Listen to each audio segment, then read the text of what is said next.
Olá, boa noite a todas, a todos. Eu sou Danilo, sou um dos fundadores do Finsiders Brasil. Boa noite aí às convidadas, ao convidado aí. Estamos aqui para uma live de lançamento muito especial aí do Radar Regulatório, uma iniciativa bem bacana, fruto de uma parceria entre a Fintech School e o Finsiders Brasil. A ideia, para vocês saberem, é levar atualização e conhecimento regulatório sobre o setor financeiro e de pagamentos no Brasil, um tema bastante quente, né? Enfim, com vários desdobramentos.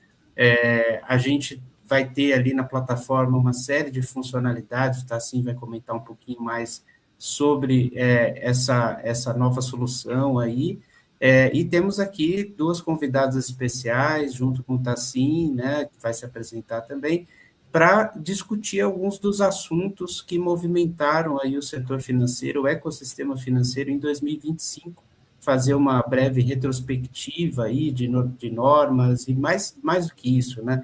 Como que elas impactaram os players aí do setor financeiro, de bancos, a fintechs, passando por cooperativas e outros tipos de instituições, né?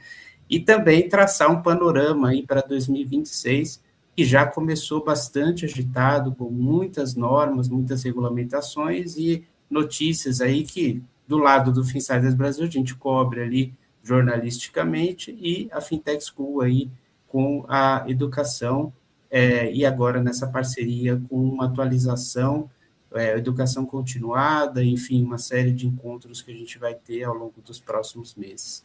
Tá, sim, é com você aí. Apresenta um pouquinho mais aí do projeto.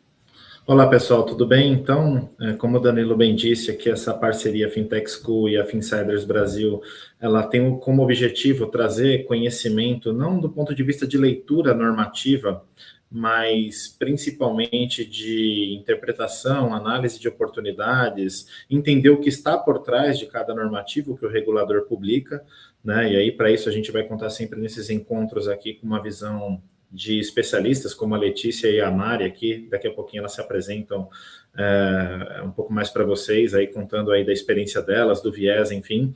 Mas a ideia é a gente trazer conhecimento de forma mais universal para o mercado, né? Porque quando a gente fala de normativos, de políticas, regras, leis, ele traz um viés muito de burocracia, né? Quando na verdade a gente tem que olhar isso como oportunidade e ao mesmo tempo olhar a importância que cada um desses documentos publicados pelos reguladores eles têm para o mercado, né? Então é um olhar de cuidado para o mercado, com a infraestrutura, com segurança e tudo mais. E para isso, dentro dessa parceria do radar regulatório, a ideia é trazer materiais, conteúdos, essas lives periódicas, onde a gente vai fazer um compilado do que vem acontecendo durante aquele intervalo de tempo. Então, por exemplo, numa visão mensal, trazendo um compilado do que aconteceu no último mês e uma projeção dos impactos daquilo que foi acontecido naquele mês para os meses seguintes, né? Então, muitos normativos eles são publicados hoje para vigência futura. Então, a gente vai sempre trazer esse conteúdo aqui para que todo mundo fique atento, saiba o que é e não perca nenhuma data ou seja penalizado com isso. E é uma plataforma que nasce ali, né, com isso que o Tassim comentou, né, uma biblioteca ali que a gente está alimentando, que já nasce com bastante conteúdo, né, que vem, os insumos vêm justamente dos órgãos reguladores aí, Banco Central, CVM, SUSEP, e outras entidades. A ideia é que tenha essa base de conhecimento e também uma comunidade que vai se formando ali, tem uma funcionalidade também de chat, né, que as pessoas vão poder interagir ali entre si, discutir algumas das regras que estão sendo publicadas pelo Banco Central, e esses encontros aí periódicos que vão ser realizados aí para os assinantes. Então, depois a gente tem uma série de temas aí que vão ser discutidos, né?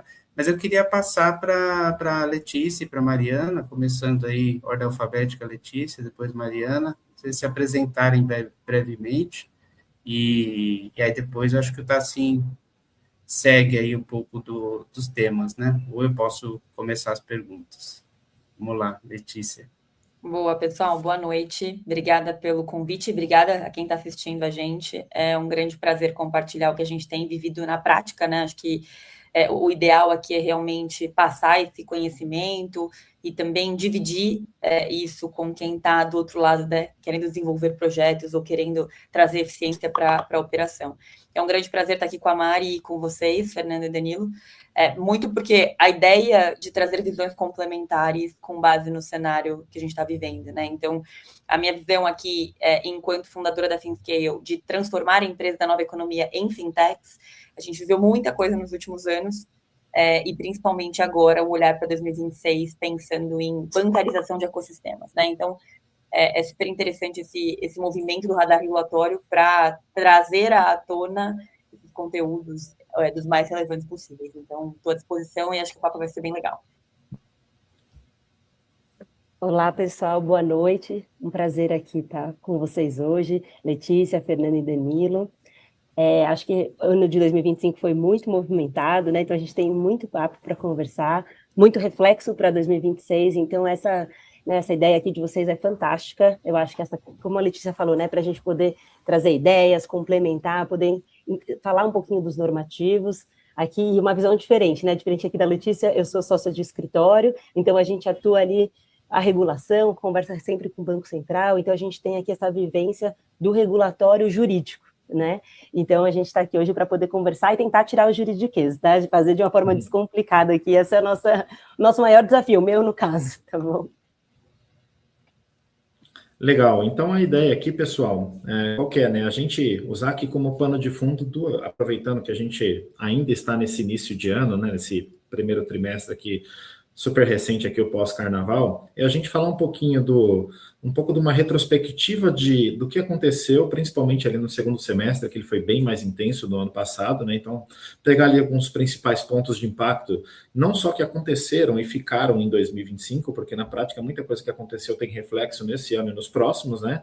Então, é falar um pouco do que os reguladores em geral fizeram, não apenas o Banco Central, mas CVM fez muita coisa, a Secretaria de Prêmios e Apostas ali, principalmente para o mercado de bets, também evoluiu bastante, ativos digitais, enfim, porque na prática o Banco Central quer buscar um reequilíbrio, né, entre inovação, segurança e controles, né? Muita gente usou algumas expressões, né, em postagens dizendo que foi um ano em que houve um freio na inovação. Eu, particularmente, discordo. Eu acho que foi um ano onde o Banco Central quis restabelecer essa balança entre inovação e controle, porque, na prática, assim, o que a gente diz é que o Banco Central vai continuar, principalmente o Banco Central como regulador e a CVM também, vão continuar acelerando o processo, só que agora eles ajustaram um pouco mais o cinto de segurança, né? Fazendo uma analogia. E aí também a gente trabalhar um pouco desses casos ilustrativos, o que aconteceu ali do ponto de vista das infraestruturas de mercado, né? O que aconteceram, instituições que foram atacadas ali, sofreram ataques hacker do ponto de vista de engenharia social ou ataque sistêmico de fato. Tivemos a Operação Carbono, que infelizmente rotularam as fintechs ali, depois houve até uma correção por parte da mídia, principalmente do Galípolo, até numa live dizendo que assim, as fintechs foram vítimas do PCC e de outras instituições criminosas, né, e elas não foram viabilizadores, né. Eu acho que a gente não pode inverter a ótica da coisa aqui e falar que as fintechs são as vilãs. Na prática, o criminoso evolui como em qualquer mercado, né? E o criminoso hoje ele está digital. É importante destacar isso. Então, nós tivemos também liquidações de algumas instituições e ainda tem ocorrido isso. De novo, né? Nasce em 2025 alguns processos e desencadeia aqui em 2026. A mensagem principal do Banco Central tem sido reforçar risco operacional, a transparência das instituições, o cliente final saber quem de fato é o provedor daquele serviço, né? E aí, para isso, ele publicou algumas regulações importantes ali sobre nome de instituições, coisa e tal, que a gente vai acabar explorando.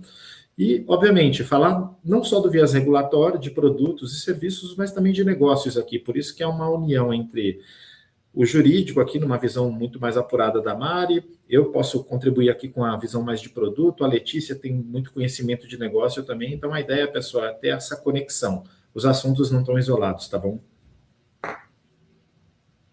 Teve muita coisa, né? A gente vai começar aí falando sobre segurança, né? Que está conectado aí com infraestrutura, está conectado com prevenção a fraudes, cibersegurança também, né? Resiliência operacional, como hoje mesmo teve um evento da CREF, que o Aristides Cavalcante estava, ele comentou bastante sobre isso, né? A gente publicou até uma matéria lá no portal, mas eu queria só reforçar, abrir um parênteses aí para o pessoal que está nos acompanhando, fiquem à vontade para mandar as perguntas ali, dúvidas, a gente vai abrir um espaço no final para enviar para a gente passar essas perguntas aí para os nossos especialistas, as nossas especialistas, né? E discutir, né, todos esses temas aí que vocês querem trazer, né? Então, vou começar falando de segurança, né, Letícia? Dá para perceber que segurança virou uma prioridade, né, para as instituições financeiras de pagamento, na estruturação de modelos de negócio, né, que você tem bastante conhecimento, é uma prioridade, mas as instituições de fato estão levando isso em consideração, construindo seus negócios, seus produtos com segurança desde o início, by design? Total. Acho que não só virou prioridade, como uma condição básica para a gente continuar operando e crescendo, né, no mercado. Acho que 2025 deixou para a gente muito claro que segurança não é mais uma área técnica, né? É um tema muito estratégico. E o que a gente viu muito do ano passado para cá foi o que o Fernando comentou, o regulador reforçando a responsabilidade da cadeia, né? Então, exigindo controles mais robustos e aí apertando o cinto de segurança justamente para a gente ir mais longe, né? Então, a ideia, na verdade, é realmente uma reação muito mais rápida às fragilidades que a gente viu que são operacionais. E um outro ponto interessante é que a inovação ela veio muito rápido, e a gente precisa dessa união de inovação, negócio e produto criado junto com tecnologia e regulatório, né? Porque sem essa tríade a gente não consegue construir nada de sucesso e maturidade. Então, a proporção da inovação ela precisa ser acompanhada também com essa responsabilidade da cadeia como um todo. Então, se a gente olha para o Pix, por exemplo, nos últimos anos, amadureceu muito, mas também expôs muitas vulnerabilidades. Você pega a evolução do próprio média e os mecanismos ali de rastreabilidade, eles mostram para a gente que o foco agora é reduzir risco sistêmico. E aí, assim, isso muda muito a lógica. Então, hoje, ter um QIC bem estruturado, um monitoramento consistente, uma governança clara, começa a perder acesso ali a parceiros, a capital e até trilhos mesmo operacionais. Do meu lado, a gente desenvolvendo estruturas bancárias e fintechizando operações não financeiras, a gente percebe que existe uma preocupação maior de qual parceiro escolher, qual estrutura interna eu preciso ter. Então, assim, a segurança ela virou com certeza uma prioridade e muito mais uma condição também para a escolha dos parceiros que querem atuar. E muito também do que o Fernando trouxe. Poxa, a gente passou por muitas questões em que as fintechs, né, os parceiros, etc., também foram vítimas. Então, acho que tem uma corresponsabilidade e uma preocupação também de ambos os lados, né? Porque inovação não é um problema, né? O problema é inovar sem estar preparado para isso. Então, o mercado, ele está basicamente se preparando para isso, para inovar com responsabilidade e não colocar ninguém em xeque ou nenhuma marca, enfim, prejudicada pela reputação. E a gente, pegando um gancho nesse ponto que você falou, né, assim, a gente teve, praticamente na última década, vamos dizer assim, né, um boom de instituições, né, de criação de instituições, principalmente instituições de pagamento, mas também sociedades de crédito direto, né, e outros, inclusive uma migração também de fintechs de crédito se tornando financeiras, que é um movimento um pouco mais recente. Passando para o lado de estruturação de instituições, Mariana, a gente teve também um aperto ali das regras, né, pelo Banco Central, tanto no âmbito do PIX, mas também ali do lado dos PSTIs, né, que são provedores aí que permitiram muitas fintechs e também instituições menores ali de se conectar à rede do sistema financeiro. Não basta mais ter uma licença, né, para poder operar, né, no mercado financeiro, né? O que é necessário? A régua subiu, né? Então, o que fazer nesse cenário se a empresa quer ser uma instituição regulada, né? Acho que aqui assim, pegando também o gancho da Letícia aqui, né? Então a gente tem uma mudança realmente no cenário, né? Então a gente tinha um Banco Central há 10 anos atrás, né, pelo menos ali, muito focado na inovação e na competitividade, então no aumento das instituições, né? Então assim, promoção para você facilitar, né, aqui entre aspas, mas o ingresso de novas instituições, principalmente, né, as instituições de pagamento, com um capital menor, elas podiam começar a operar sem precisar ser autorizada, então ia operando até atingir um determinado volume, então você tinha essa facilitação para a entrada no mercado, né? A coisa foi acontecendo, a gente teve um boom, né, de instituições de pagamento, SCDs, como você comentou, né, essas instituições aqui que têm essas regras menores, né, de até então fiscalização, né, e regras prudenciais, e aí começamos a ter, né, como vem a questão da inovação, um problema de segurança, né? Então a gente, no Central Civil, no ano passado, já vinha, isso não é um movimento só do ano passado, ele já vinha acontecendo aí, pelo menos desde 2023, com alguns normativos nesse sentido de fechar. Ou seja, aí, pessoal, olha, a gente já, né, deixou, já tem bastante instituição, já tem bastante empresa, vamos começar a fechar esse mercado. E, assim, só um paralelo, isso já tinha acontecido em outros mercados semelhantes, por exemplo, as cooperativas. Então, não foi a primeira vez que o Banco Central agiu dessa forma. Então, ele começou, já vinha fechando esse mercado, já havia, tinha sido determinado que as instituições participantes do PIX, por exemplo, só poderiam passar a participar se fossem autorizadas, então isso já era, né, uma redução, subindo uma regra regulatória. E aí, quando veio, né, principalmente esses ataques e essas questões de segurança muito ligada ao PIX, né, que ali é o queridinho do Brasil, então, também como o Tassim falou, né, então, é o principal meio de pagamento utilizado atualmente, então, de fato, é onde vão ser os ataques, vão ser focados. Então, a gente teve ali muita questão de fraude envolvendo PIX, né, e uma dificuldade também de você conseguir reverter essas fraudes, né, conseguir reverter esses valores, e aí o Banco Central se viu numa situação de segurança muito frágil. Acho que mais frágil, talvez, até do que ele imaginava que estava acontecendo. E aí ele falou, não, realmente, essas instituições aqui não autorizadas, a gente vai ter que trazer, né, fazer uma diferenciação. Então, assim, uma das regras que trouxe, que mostra também esse aí aumento, né, de um rigor do Banco Central com essas instituições não autorizadas em relação ao PIX, foi, se você não é autorizado, vai ter um limite de PIX de R$15.000. Então, foi um baque no mercado, né, naquele momento. Outro limite foi se você pode ser autorizado, mas se você conecta via um PSPI, e aí a gente tinha acabado de ter um problema, né, num PSPI, você também vai ter essa limitação. E essa limitação foi tanto para PIX quanto para TED, né, então você conecta no SPI, na CD via um PSPI. Então são duas situações, né, que realmente fizeram uma mudança no mercado e foi do dia para a noite. Né? A gente teve bastante, bastante movimentado no escritório, por exemplo, essa questão quando teve esse limite. Tinha um pedido de dispensa, né? Tinha que ter uma certificação, auditoria, foi uma questão difícil ali de lidar e a gente vê uma migração das instituições ou já querendo já se fazer o pedido de autorização ou então se ela fazendo uma conexão direta ao Banco Central, né? Para tirar ali do PSDI e não ter essa limitação.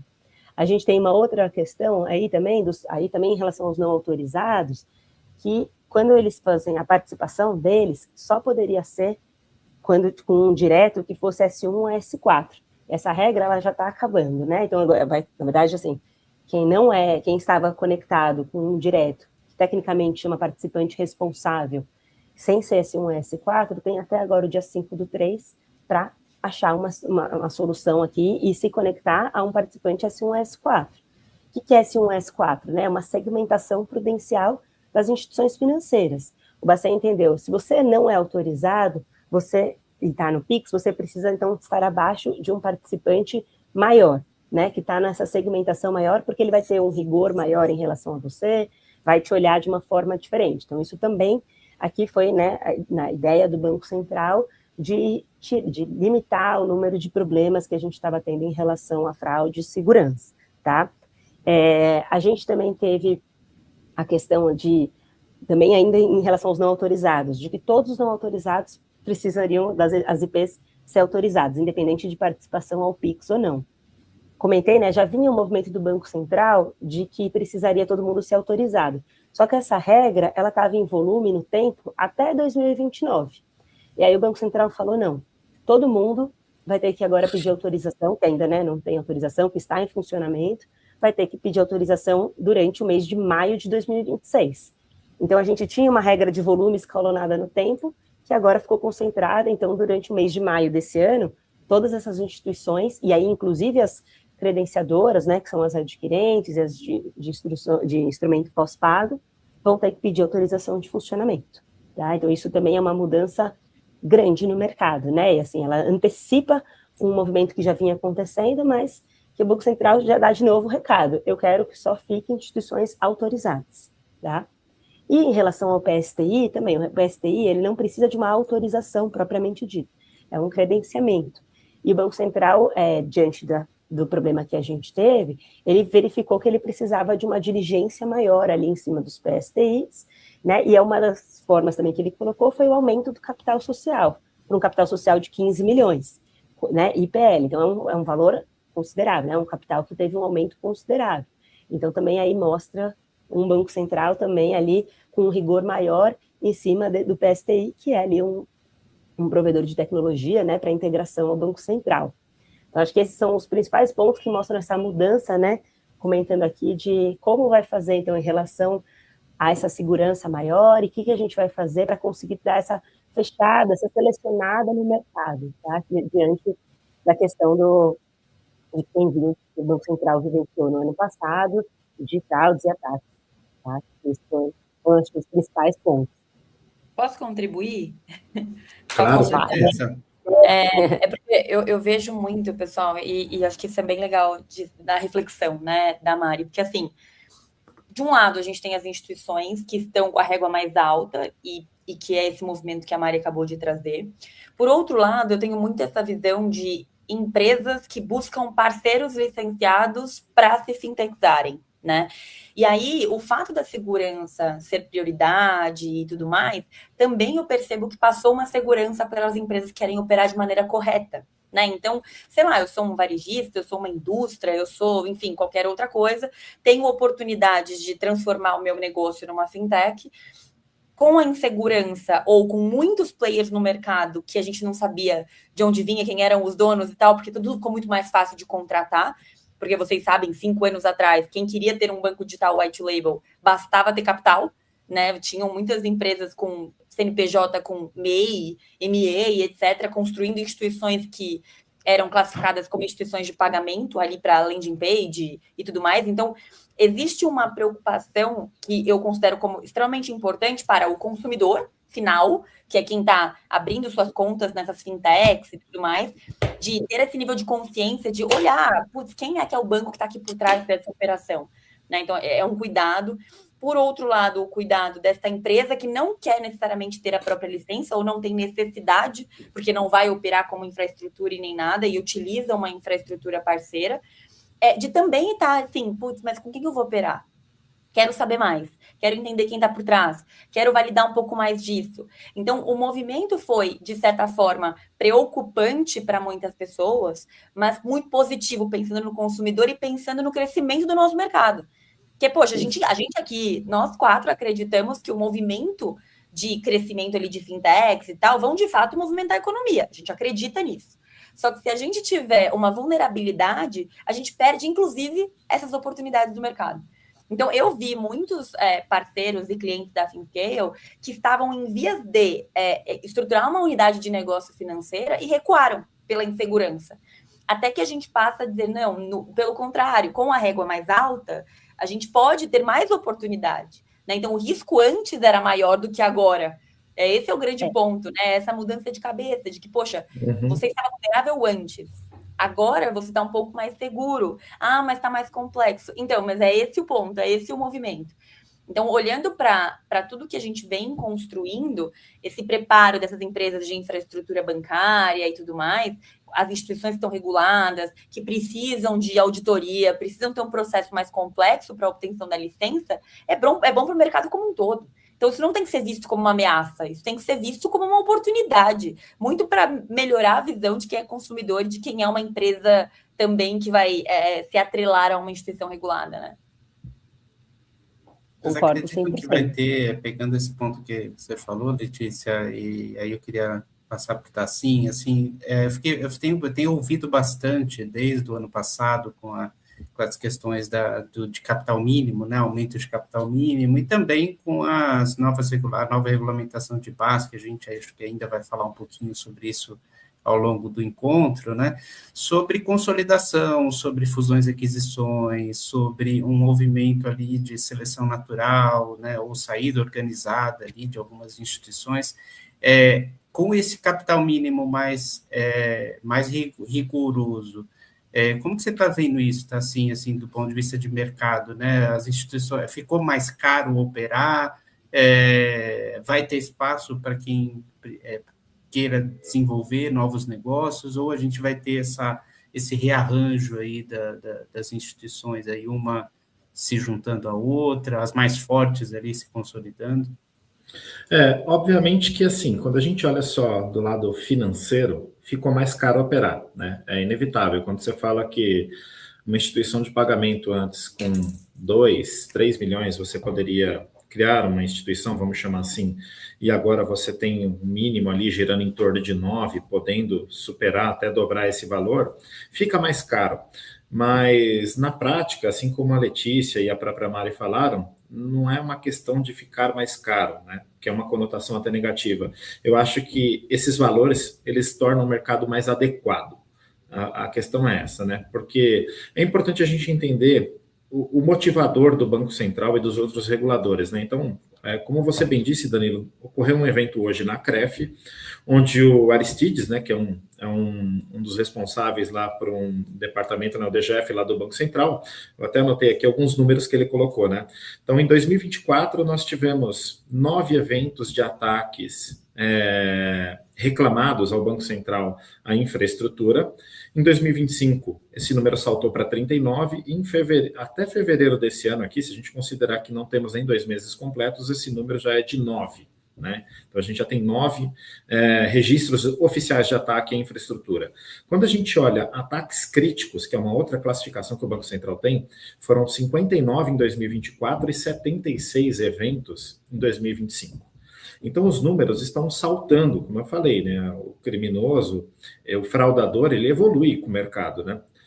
Há quem defenda até que o mercado brasileiro de meio de pagamento é tão avançado porque a gente precisa, a todo tempo, estar se blindando e evoluindo nessa linha, né? Mercados um pouco mais conservadores, eles não têm essa evolução tecnológica de meio de pagamento e de liquidação como a gente tem aqui.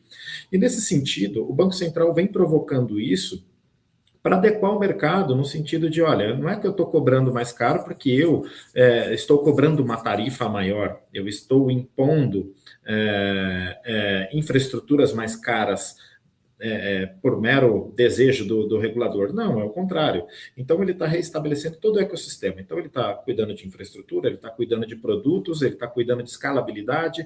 Por exemplo, capital mínimo de um lado, maior transparência para o consumidor, para ele saber quem é que está por trás ali, de fato, provendo o serviço de instituição de pagamento para ele, porque antes ele falava assim, o meu dinheiro está naquela instituição X.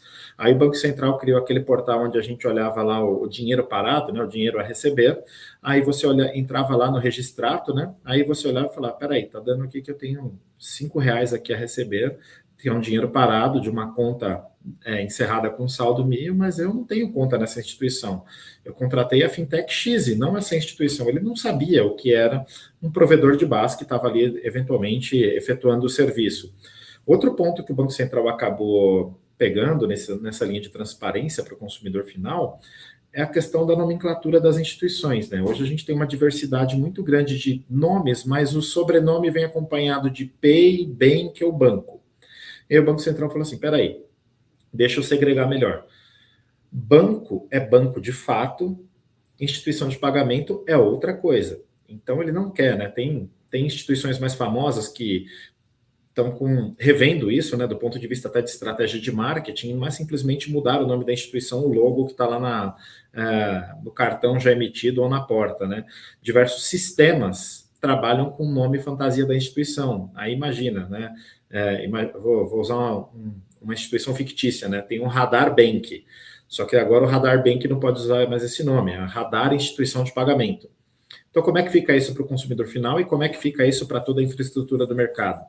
Então, um ponto importante que eu acho que é legal trazer aqui, Danilo, Mari e Letícia, é a abertura que o regulador tem dado para ouvir o mercado, né? Então, nós não temos um Banco Central intransigente dizendo, olha, eu peço, vocês obedecem, pronto, acabou.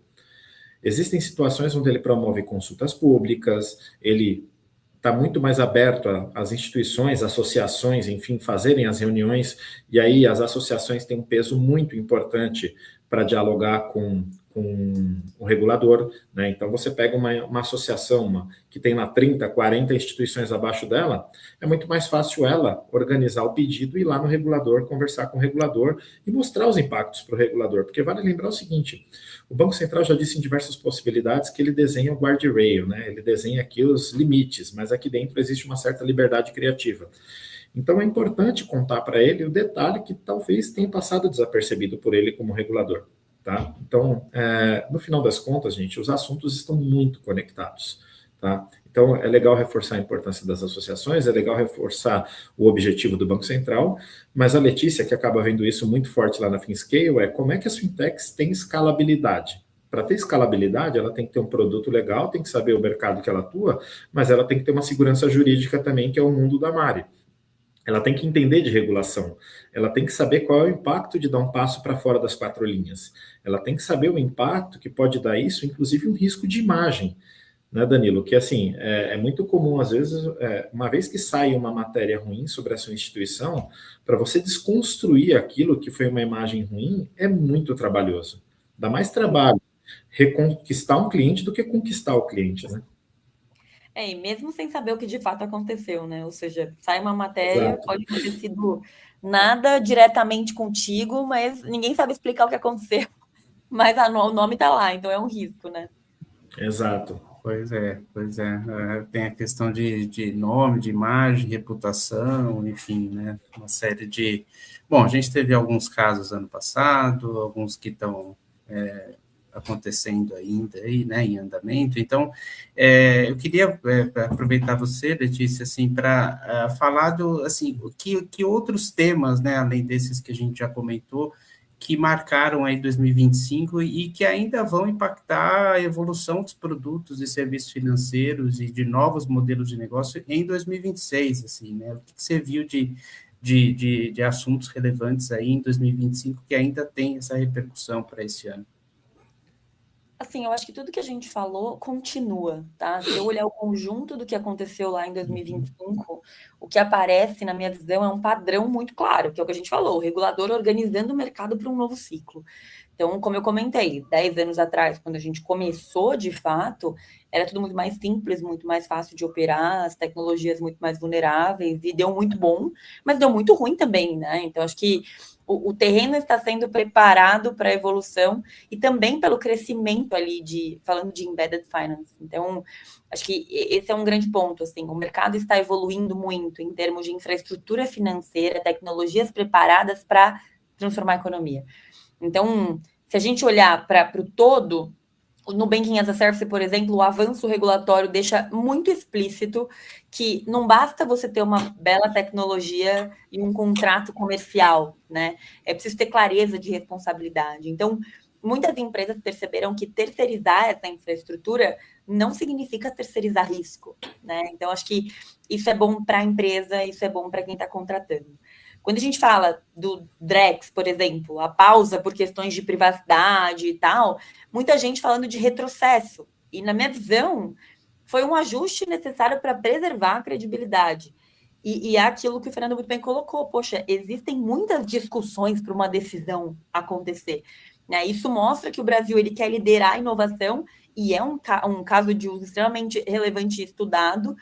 Inclusive, recentemente, em diversas notícias de eventos fora, falando sobre isso, mas a gente não vai abrir mão de fazer isso com segurança e com proteção de dados, né? É muito risco. Então, acho que é analisar de um outro ponto de vista.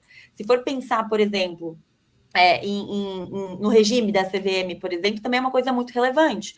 Abre muitas portas para pequenas e médias empresas para acessarem o mercado de capitais. A gente está vendo muito isso, principalmente para a estruturação de empresas maiores, inclusive, que querem entrar no mercado com menos burocracia, mas cria também oportunidades reais para modelos ali de embedded finance, né? Então, acho que a ideia de criar ecossistemas é realmente isso, é conectar a captação, funding, bancarização, ofertas de crédito e transformar a nossa economia. Então, quando eu junto tudo isso e as oportunidades que a gente enxerga ainda na construção de produtos extremamente inovadores, é que está claramente nítido que a tecnologia ela não pode ser enxergada como apartado de regulatório e apartado de negócio. Acho que tudo isso tem que estar junto, que é justamente o que eu defendo muito no meu trabalho, né? Que é, poxa, como é que você vai desenhar um produto extremamente inovador sem pensar o quanto está vulnerável com aquilo?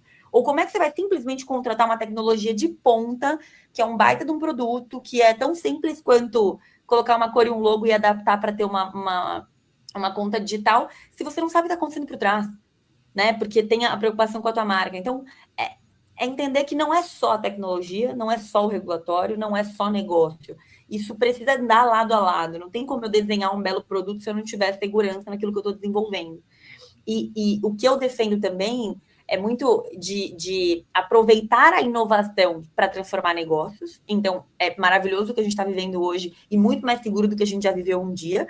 Mas enxergar que assim, os desafios também tendem a ser maiores, né? Pelo tamanho do mercado que, embora a gente já tenha crescido bastante, tem muita empresa ainda para se transformar através de soluções de embedded finance. Então, o quanto antes a gente se prepara para isso e que a gente vai conseguir discutir com mais profundidade ainda em 2026, visto movimentos, principalmente como o radar regulatório, que, poxa, a gente quer educar o mercado, a gente quer ensinar essas empresas que elas têm oportunidade, que elas não estão vulneráveis. A gente quer deixar mais fácil essa abordagem do próprio Banco Central em função de queremos que todo mundo ganhe e que a gente proteja a nossa reputação, os nossos dados, a gente não quer abrir mão de segurança, a gente quer continuar inovando, mas preparado, porque tem muita coisa ainda para acontecer. Então, se a gente não estiver preparado com tudo que a gente aprendeu nos movimentos lá de 2025, que claramente foi um período muito longo até depois da implementação do Pix em 2020,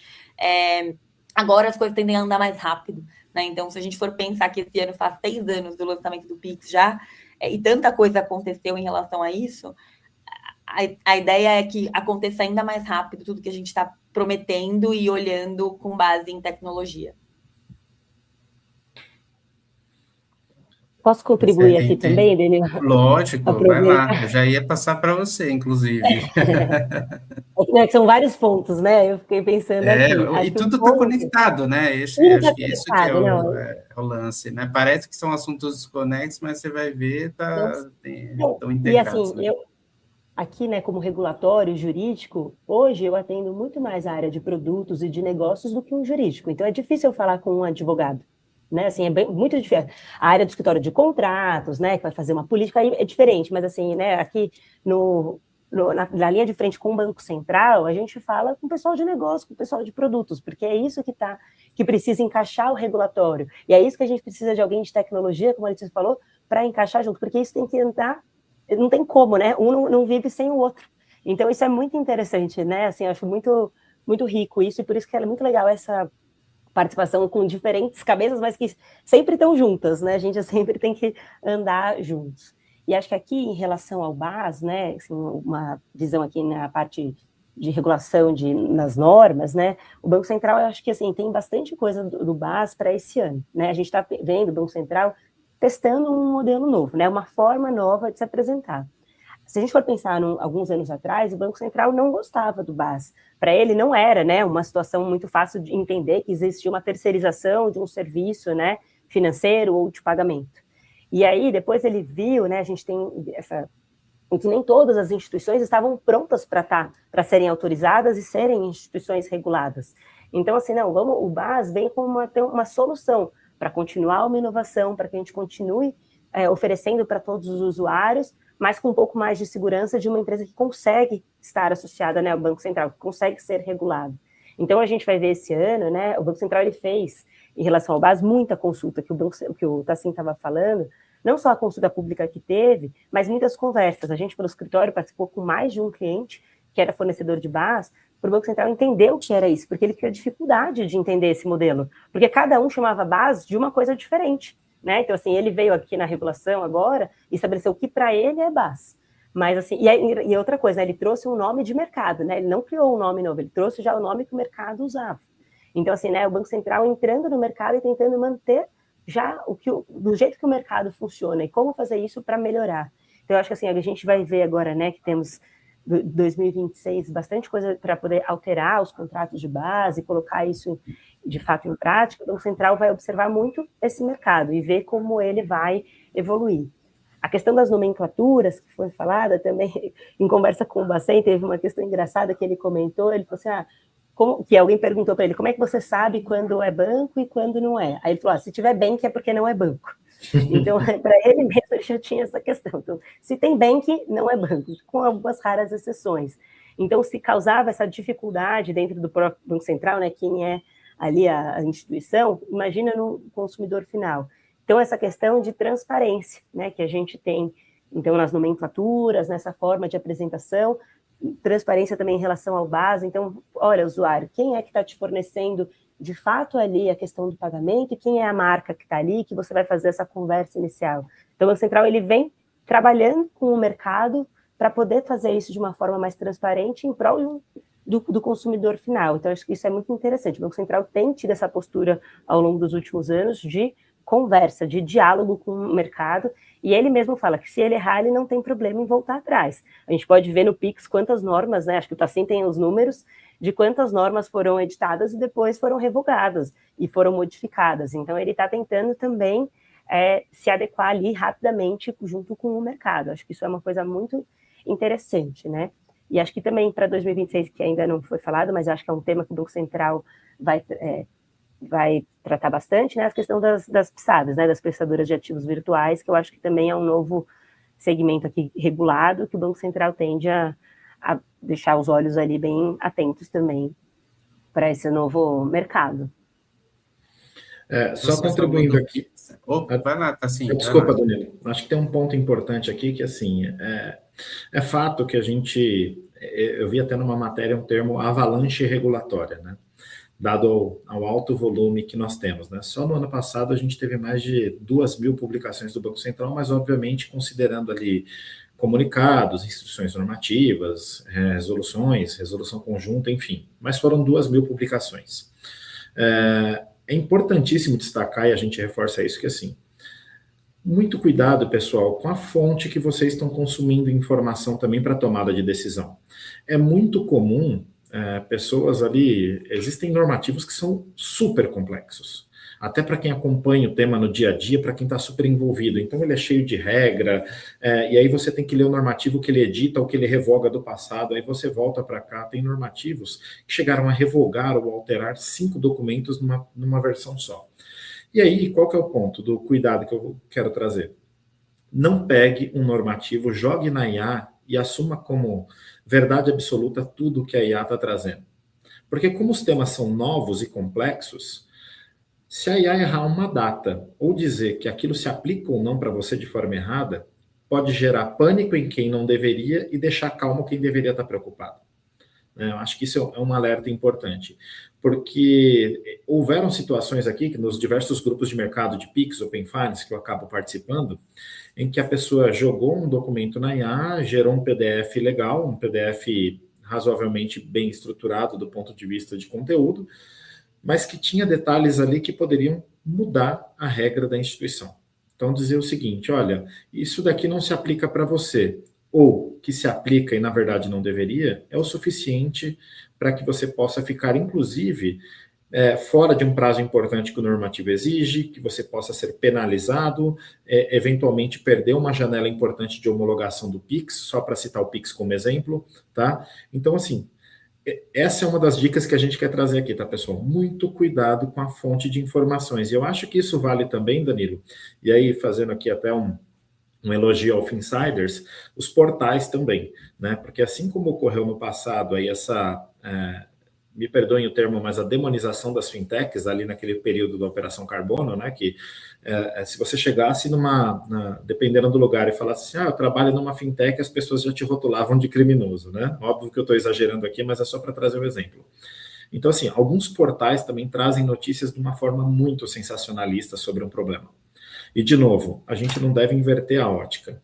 O criminoso continua sendo o criminoso e não a fintech que foi invadida. A fintech pode ter pecado num KYC, pode ter pecado numa questão de camadas de segurança, pode ter pecado numa comunicação ali, desde que, obviamente, aquilo tivesse bem desenhado no normativo, mas o normativo ele está sendo evoluído para acompanhar as demandas de mercado, né? E algumas invasões, alguns problemas que aconteceram não estavam descritos em normativo. Você podia dizer que era uma boa prática que a instituição deveria seguir, mas ela não estava jogando fora da regra. Isso é importante destacar. Quando a gente fala, ocorreu esse problema na instituição, como recentemente aconteceram vários, infelizmente, a gente teve instituições rotuladas de forma errada, tá? Então, pessoal, cuidado com os portais que vocês consomem. A Finsiders é um excelente canal aí para consumir informação no tempo certo e de forma correta e estruturada. Eu acho também que a forma com que você transmite o recado também é muito importante, né? A Mari brincou aqui no começo falando que a gente ia conversar aqui sem tanto juridiquês e techniquez. Eu acho que conversar da forma certa para fazer a notícia chegar de forma adequada para o time de produtos, de tecnologia, do financeiro, também é importante, porque quando a gente tem normativos dizendo assim, olha, agora você tem que ter um aumento do capital mínimo, é impossível você não comunicar isso de forma mais fácil para o cara do financeiro, porque é ele que vai ter que correr atrás do caixa ali adequar esse aumento de capital, né? Quem vai formalizar junto ao Banco Central é outra área, mas o cara do financeiro que vai falar assim, cara, como é que está a saúde financeira da minha instituição? Então, se a gente pegar para esse cara e falar com um linguajar muito técnico, muito juridiquês e tecniquez, fica difícil ele entender, né? E detalhe importante, né? A gente está tendo que fazer tudo isso com a operação rodando, né? É aquela expressão antiga, mas verdadeira, que é trocar o pneu com o carro andando, tá? Então, cuidado com a fonte de informações é muito importante. Já que você falou do carro, né? Confesso que essa parte não foi combinada, mas você falou do carro, eu lembrei do que você falou no início da inovação com cinto de segurança, né? E aí eu queria trazer aprofundar alguns temas aí, né? A gente tem tanto o Pix quanto o Open Finance aí como duas agendas muito bem sucedidas aí do Banco Central em colaboração com o mercado, né? E falando do Pix, né? A gente teve uma onda ali no início de novas funcionalidades, de aprimoramentos, né? Mas também, lógico, olhando a questão da segurança, o que dá para a gente esperar para esse ano, Mariana, Letícia, né? O que vocês têm visto aí de novas funcionalidades, de evolução do Pix, até pautado pelo que já foi lançado no ano passado, né? De novas medidas ali de segurança, e até de alguma correção, de certa forma, de rota ali, enfim, Pix parcelado, né, que o Banco Central decidiu não criar as regras ali para essa modalidade, deixar o mercado operar, cada um com seus critérios. Queria que você comentasse, Mário, um pouquinho aí sobre isso, e se a Letícia quiser complementar, fica à vontade. Vamos lá. Eu acho que em relação ao Pix, né, o que a gente tem hoje que já está em andamento é a questão do MED 2.0, né? Então, a gente tem a ideia aqui do MED 2.0, o principal foco é essa questão da rastreabilidade, então, de você conseguir ir atrás do dinheiro, né? Então, você conseguir não só atingir a primeira conta, mas as contas subsequentes, né? O Banco Central, ele trouxe aí também aqui um manual que faz todas as mudanças, né? Que as instituições teriam que começar a implementar agora em fevereiro. E aí o que teve uma dificuldade das instituições, e aí muito por conta das associações, né, que foram fortes ali no Banco Central para tratar dessas dificuldades de implementação na prática, né, do MED 2.0. Então a gente está hoje não com ele não em vigor, mas com eventual aplicação de multa suspensa até maio, né? Então as instituições estão tendo esse tempo para poder fazer esses ajustes e poder implementar de fato aqui o MED 2.0, está assim aqui também, se quiser complementar, que é um entendedor, assim, super, né, acirrado de MED 2.0, né, assim. A ideia discutimos muito já, né, assim, sobre Sim. MED 2.0. A ideia da rastreabilidade, pessoal, assim, é que, de novo, né, às vezes o que o Banco Central ele tem um objetivo, mas vale lembrar que não é a bala de prata, né, um só mecanismo que elimina as fraudes, né? Então, por exemplo, com a implantação do MED 1.0, explodiu o volume de pessoas abrindo MED para desacordo comercial, né? O que é o desacordo comercial? Por exemplo, eu comprei uma pizza, o cara da pizzaria demorou para entregar a pizza e ao invés de pagar com o Pix ali na hora, eu falei, não, vou pagar e depois eu vou pedir aqui abrindo como se fosse uma fraude, né? O Banco Central mesmo já sinalizou que tem centenas de milhares de chaves de marcações lá no MED, que ele, Banco Central, está pedindo uma investigação melhor por parte das instituições, dizendo, olha, isso daí é fraude mesmo. E aí uma mexida importante que ele fez, que eu acho que força as instituições a olharem isso, é o seguinte, antes a pessoa que tinha uma marcação de fraude numa determinada instituição, hipoteticamente, eu tenho 3 chaves Pix num banco XPTO. Se eu tivesse uma marcação numa chave, eu poderia continuar usando as outras dentro da mesma instituição. Agora o Banco Central falou assim, não, se você tem uma marcação feita por aquela instituição, você não vai poder mais usar as outras chaves lá dentro dessa mesma instituição. Você pode usar cartão de crédito, qualquer outra coisa, mas você não vai poder usar Pix dentro daquela instituição. Então, assim, é importante destacar isso porque só isso por si só não resolve problema, né? A gente viu campanhas aí no Carnaval, só para pegar como tema, falando assim, ó, pessoal, reduz o limite das suas transações Pix antes de ir para o bloquinho, né? Guarde o celular em um local seguro. Então não adianta também, óbvio que eu não quero generalizar aqui, mas a gente, enquanto mercado, terceirizar toda a responsabilidade para o regulador, né? Tem uma lição de casa das instituições, tem uma lição de casa do usuário também, né? Eu não me sinto, por exemplo, confortável de ir lá no meio do bloquinho puxar meu celular para fazer qualquer coisa, porque basta um tapa na mão, a pessoa leva seu celular e acabou. Então, o MED 2.0 ele traz uma agenda importante, bem provocativa, como a Mari falou, do ponto de vista de importância e relevância, mas, de novo, gente, não é só o regulador que tem que cuidar disso. Acho que aqui está, assim, complementando essa dificuldade que você comentou, né, que o Banco Central tem sentido, porque a base está suja, né, pela essa quantidade, acho que é isso que você trouxe, né, então a quantidade de marcações que as instituições começaram a fazer sem essa devida conferência, né, então acho que isso é uma questão que está sendo muito debatida agora no MED 2.0, né, e a gente tratar exatamente o que é desacordo comercial do que seria uma questão de fraude, né, então porque são coisas completamente diferentes, e aí então se a instituição vai lá e faz uma marcação, fez uma marcação no Fernando, como é que eu vou deixar o Fernando transacionar em outra conta que tem comigo, né? Então, se eu fiz a marcação, então, na minha instituição como um todo, deveria ter, ele tá com essa marcação, né? Mas o Banco Central tem encontrado muito essa dificuldade de limpar a base, ele tem chamado as instituições, né? O pessoal do Pix manda os e-mails, né? Para as instituições, pedindo, né? Para poder ter essa questão desse auxílio, né, tá no normativo, mas eles têm chamado mesmo assim, ó, vamos fazer isso, como é que tá, perguntando sobre as marcações, então o Banco Central, o pessoal do Pix, né, do DECEM ali, especialmente, tem sido muito atuante com essa questão, tá, para poder pegar o MED 2.0 de fato, né, para ele poder servir aí ao fim que ele veio. Acho que não está falando de... Eu ia te perguntar o seguinte, assim, ainda nessa questão do Pix, né, assim, qual que é no dia a dia das fintechs, né, dos negócios que você tem contato, né, que você dá mentoria e orienta, como traduzir todas essas evoluções aí do Pix e também do Open Finance, né, para o negócio, para os modelos de negócio que estão sendo criados, porque também tem uma questão de custo, né, de desenvolvimento, de soluções, de adaptação às regras, mas também tem oportunidade ali, né, de desenvolvimento de novas soluções, né.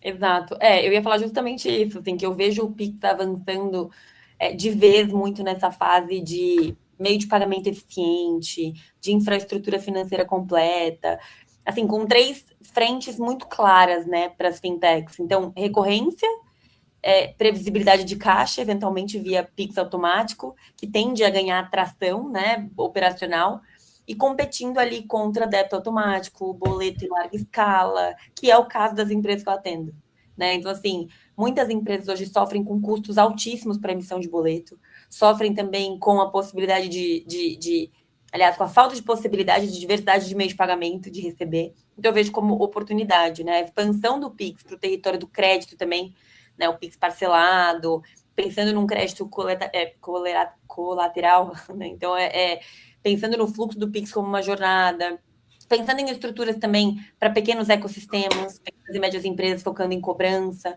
Então, assim, existe muita oportunidade pensando em resolver essa eficiência de meio de pagamento, de trazer mais oportunidade para o consumidor, mas também em novas linhas de receita. E, por consequência, é o que vocês estão falando, é o controle sobre a operação. É realmente a empresa poder também ter uma vertical ali de controle sobre os clientes em função do Pix estar mais aberto. Então, acho que esse é um ponto importante. Em relação à média, acho que Fernando e Mari falaram muito bem, bastante, mas só um reforço aqui que é em relação a aumentar a rastreabilidade também, né? Porque a ideia é deixar essa responsabilidade da cadeia cada vez mais explícita. Então, seleciona ali quem está trabalhando com QIC, quem está monitorando de verdade, né, trazendo governança para a operação, e a empresa que está trazendo isso como um diferencial competitivo. Então, assim, eu vejo como, não necessariamente como receita, tá, Danilo? Porque é isso, eu não vejo hoje as empresas cobrando Pix, mas eu vejo muito como trazendo eficiência para meio de pagamento, e que, por natureza, isso traz muitos bons resultados.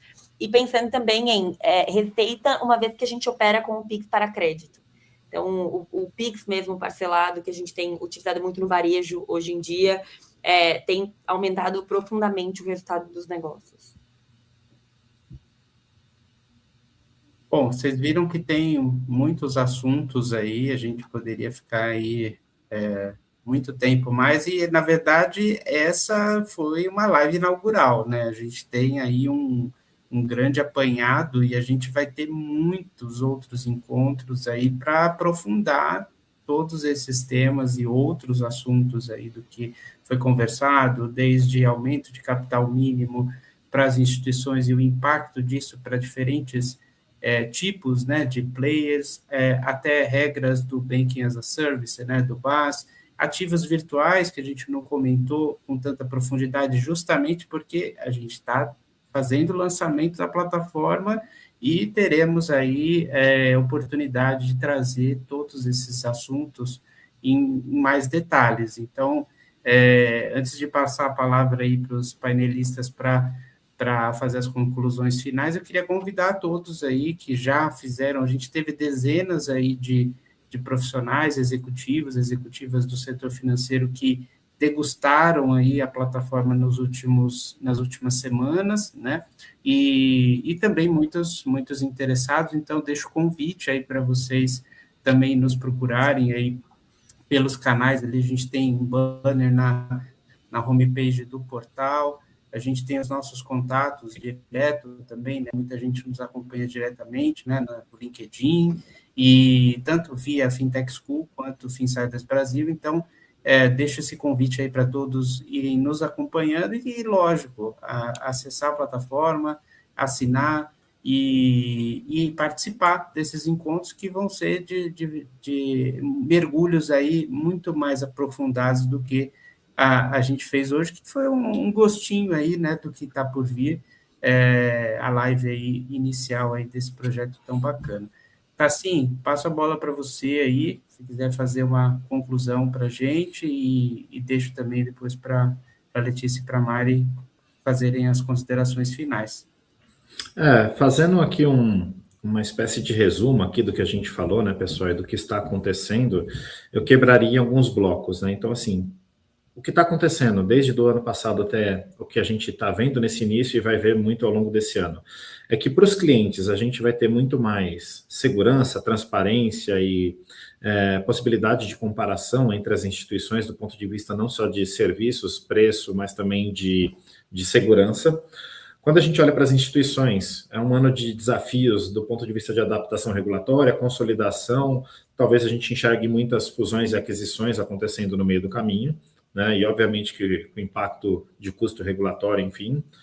Para o regulador, né? Vai ter mais normativos, mais fiscalização e provavelmente isso impacta no tempo de autorização das instituições, né? Então, talvez a gente veja aí uma IP demorando um pouco mais aí de 1 ano para ser aprovada.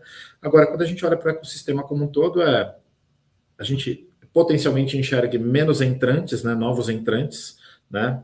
Em função da régua ter subido bastante, mas ao mesmo tempo, para quem está dentro, mais robustez e o mercado colhendo frutos disso, né? Instituições mais seguras, um negócio mais escalável, é um pouco disso, tá, pessoal? Então, obrigado aí pela audiência de vocês. Mari, Letícia, fiquem à vontade aí para fazer as considerações. Boa, pessoal. Acho que se eu tivesse que deixar uma mensagem final aqui, eu diria que, com base em tudo que a gente discutiu, né, 2026 não é um ano da inovação pela inovação, né? É um ano de maturidade com escala. Eu vejo 3 grandes movimentos acontecendo ao mesmo tempo.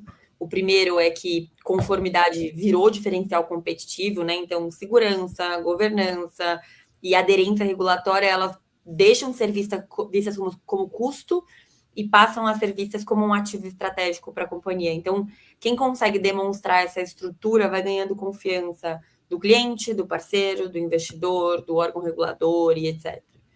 O segundo pilar é jornada, né? A infraestrutura, ela tá mais complexa, mas o cliente, ele não quer saber disso, né? Ele quer simplicidade. Então, quem conseguir traduzir essa regulação e essa complexidade e controle em experiência cada vez mais fluida, vai converter e reter mais, que é o que a gente fala tanto sobre não criar um produto mais do mesmo, não oferecer uma experiência de Pix, mas sim oferecer uma jornada simplificada de meio de pagamento, por exemplo. E um outro ponto muito importante também é a arquitetura, porque 2026 não é lançar qualquer projeto rápido, ou subir uma conta digital, ou um MVP ali para, enfim, dar crédito do jeito que, né, de qualquer jeito. Tem que lançar com responsabilidade definida, né? E também com um modelo econômico sustentável, óbvio, e clareza de quem está assumindo risco, qual é a sua responsabilidade dentro dessa operação. Então, não é mais, é o que eu falo muito para os meus clientes, não é mais como eu faço para lançar rápido. É assim, como é que eu começo um projeto e não preciso me reconstruir daqui a 6 meses ou assumir um risco gigantesco? Então, a maioria das fintechs que nascem e que dão errado não é por falta de produto, não é por falta de infraestrutura ou de um banking as a service, não, é por falta de estrutura. E hoje isso é o que pode determinar quem vai para frente ou não, né? Então, se eu tivesse que resumir o ano de 2026 em um parágrafo aqui, seria um ano de consolidação com maturidade, que é muito o que a gente falou, né? Então, para o cliente final, isso significa mais transparência e mais segurança, e para as instituições significa que custo regulatório virou uma variável estratégica, né? Um investimento. Então, quem já investiu em governança tende a ganhar espaço, e quem operava ali no limite, que é o que a gente estava falando, vai sentir mais pressão mesmo e vai ter que se adequar da melhor forma. Então, a mensagem final é, o mercado, gente, ele não está fechando, ele está selecionando, ele está tratando regulação como estratégia e não como obstáculo. Então, a ideia é olhar para isso de forma estratégica e pensar que, tendo isso claro, você vai liderar o próximo ciclo. Perfeito, bom, acho que a Letícia disse muito bem aqui, acho que esse ponto, né, que você falou, o mercado está sendo selecionado, né, o Bacen está acabando fazendo isso, exigindo isso, né, de todas as instituições. Então, eu acho que aqui, para termos de regulatório, né, assim, de Banco Central, de cumprimento das regras, 2026 vai ser um ano que o Banco Central tende a bater um pouco mais forte. Então, das instituições que já estão autorizadas, a gente vai ver um crescimento no número de inspeções, de requisições, né, de pedidos ali sobre, por exemplo, já sabe agora, atualmente tem um monte de inspeção de PLD e de fraude. Vamos ter aqui, né, nas próximas semanas, começando também de segurança cibernética. Então, o Banco Central está muito atento a isso e ele está indo atrás disso em termos de regulação, mas muito no intuito de melhoria do mercado, de seleção e de mostrar assim, olha, como a gente pode fazer isso melhor, o que tem na regra, como você faz. E aí, aqui a gente tem muito ajudado os clientes no sentido de se preparar para essas inspeções, porque não basta só você falar o que você faz ou como faz, você tem que comprovar. Então, o Banco Central ele tem vindo muito aqui, né, numa toada de mostrar os indícios, né, de fato ali do que você faz e que você pode, até do que você pode melhorar. E o Banco Central também traz melhorias. Então, assim, você vê ele pró-mercado, né? Para você realmente ter essa nivelada no mercado, para as instituições atenderem, no final das contas, melhor o consumidor final, né? Então, acho que isso é um ponto importante. E para as instituições que não são autorizadas, né? A gente vai ter maio de 26, as instituições estão agora já se preparando para esses pedidos de autorização, para conseguir entrar ali e daqui a pouco já seguir esse regulatório que está um pouquinho mais acirrado. Acho que de mensagem final é que o que a gente sempre fala aqui no escritório é que de tédio ninguém desse mercado morre, com certeza. Pode ser do coração, mas de tédio ninguém morre. Sempre vai ter ali uma nova regulamentação, sempre tem novidades, algo a se trabalhar, sempre novidades, e fazendo um recado final aí, convite sempre acompanharem aí, para vocês sempre acompanharem o portal Finsiders Brasil. A gente noticia aí praticamente todas essas novidades aí, com bastante curadoria, né? O portal, acho que todo mundo aí conhece, é um portal referência aí no mercado, né? No mercado brasileiro, e a gente tem feito também algumas parcerias aí na América Latina, então a gente está bem forte aí, e convido a todos a conhecer um pouco mais aí do Radar Regulatório, a nova iniciativa aí de Fintech School e Finsiders Brasil. A gente está numa fase aí de lançamento, tem uma série de novidades aí que vem pela frente, e também, lógico, se você pertence a associações, a gente tem feito também algumas parcerias aí para condições especiais. Fiquem à vontade para entrar em contato aí com a gente, com o pessoal aí da Fintech School e também aqui do Finsiders Brasil. Obrigado, Mariana, Letícia, Fernando Tassim, obrigado aí pela audiência, obrigado a todos e uma boa noite, bom restinho de semana. Boa noite.